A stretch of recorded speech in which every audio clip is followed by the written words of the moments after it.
গরমে তৃপ্তি পেতে নারকেলের আইসক্রিম এই পদ্ধতিতে সহজে বানিয়ে ফেলুন, যা খেলে অন্য আইসক্রিম ভালো লাগবে না। তো আজকে আমি এই নারকেলের আইসক্রিমটা তৈরি করব খুব সহজভাবে। তো হাই গাইস, আসসালামু আলাইকুম, welcome back to my channel. কেমন আছো তোমরা সবাই? আশা করছি ভালো আছো। আল্লাহর রহমতে আমি অনেক ভালো আছি। তো নারকেলের আইসক্রিমটা তৈরি করার জন্য এখানে আমি নারকেল নিয়ে নিছি। তো নারকেলটা তোমরা যে যেমন আইসক্রিমে দিবে তেমনই দিতে পারো। তো তারপরে এখানে আমি দিয়ে দিচ্ছি চিনি, আর চিনিটাও বুঝে শুনে দিবে। তারপরে এখানে আমি দিয়ে দিচ্ছি গুঁড়া দুধ, আর এই গুঁড়া দুধটা দিলে নারকেলের আইসক্রিমটায় অনেকটা টেস্ট বাড়ে। আর এখানে আমি দিয়ে দিচ্ছি তরল দুধ। তো সবগুলো উপকরণ দেওয়ার পরে কিন্তু আমি এই মিশ্রণটিকে ব্লেন্ড করে নেব। তো দেখো, তারপরে কিন্তু আমি ব্লেন্ড করে নেব। তো ব্লেন্ড করা হয়ে গেছে। তো এ পর্যায়ে দেখো একেবারেই কিন্তু জুসি টাইপের হয়ে গেছে। তো এই পর্যায়ে এসে এখানে আমি নারকেল কোড়ানোটা মিক্স করে দেব। তো ভিডিওটি ফার্স্ট থেকে লাস্ট পর্যন্ত দেখতে থাকো, আশা করছি ভালো লাগবে। আর ভালো লাগলে প্লিজ একটি লাইক আর একটি সাবস্ক্রাইব করে পাশে থাকবে। তো মিশ্রণটি যেহেতু রেডি হয়ে গেছে, তো আমি আইসক্রিমটা এখন একটা মোল্ডে ঢেলে নেব। তো এখানে আমি আইসক্রিমের যে মোল্ডগুলো থাকে, তো সেই মোল্ডটাই কিন্তু আমি নিয়ে নিচ্ছি আইসক্রিমগুলো তৈরি করার জন্য। তো দেখো এইভাবে করে আস্তে আস্তে করে তারপরে কিন্তু এই মোল্ডে সম্পূর্ণ মিশ্রণটি ঢেলে নেব।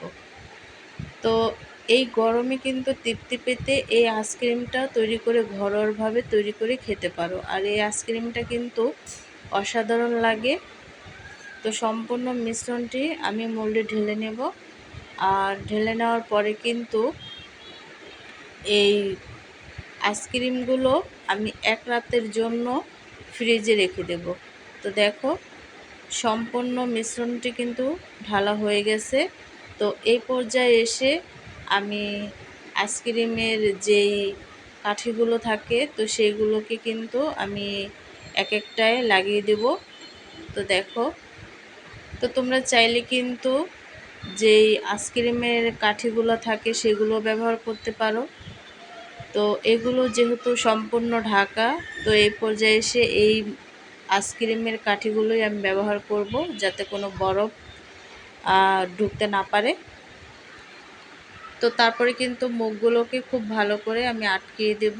তো দেখো, তো সম্পূর্ণ মুখগুলো আটকিয়ে দিছি। আর এক রাতের জন্য কিন্তু আমি এই আইসক্রিমগুলো ফ্রিজে রেখে দিছিলাম। তো দেখো আইসক্রিমগুলো কিন্তু খুব সহজভাবেই উঠে আসবে। তো দেখো আইসক্রিমগুলো কিন্তু একেবারেই হয়ে গেছে। আর এভাবে করে কিন্তু সবগুলো আইসক্রিম আমি তুলে নেব। আর এই আইসক্রিমগুলো দেখতে যতটা লোভনীয়, খেতেও কিন্তু ততটাই টেস্টি হয়েছে। তো আমি সম্পূর্ণ আইসক্রিমগুলো কিন্তু বের করে নিছি। আর দেখো দেখতে কতটা লোভনীয় হয়েছে, আর খেতেও কিন্তু অনেকটা লোভনীয় হয়েছে। তো গরমের এই সিজনে কিন্তু আমরা এই আইসক্রিমগুলো তৈরি করে খেতে পারি ঘরোয়া উপকরণে, ঘরোয়াভাবে। তো ছোট থেকে বড় সবাই কিন্তু অনেকটাই খুশি হয়ে খেয়ে নেবে এই আইসক্রিমগুলোকে। তো এভাবে করেই কিন্তু, তো গাইস দেখলে তো কতটা সহজভাবে এই আইসক্রিমগুলোকে আমি তৈরি করছি। তো আজকের রেসিপিটা কেমন লাগছে অবশ্যই কিন্তু কমেন্টে জানাবে। তো অন্য কোনো রেসিপি নিয়ে তোমাদের মাঝে আবার চলে আসব। আজকে এই পর্যন্তই। আল্লাহ হাফেজ।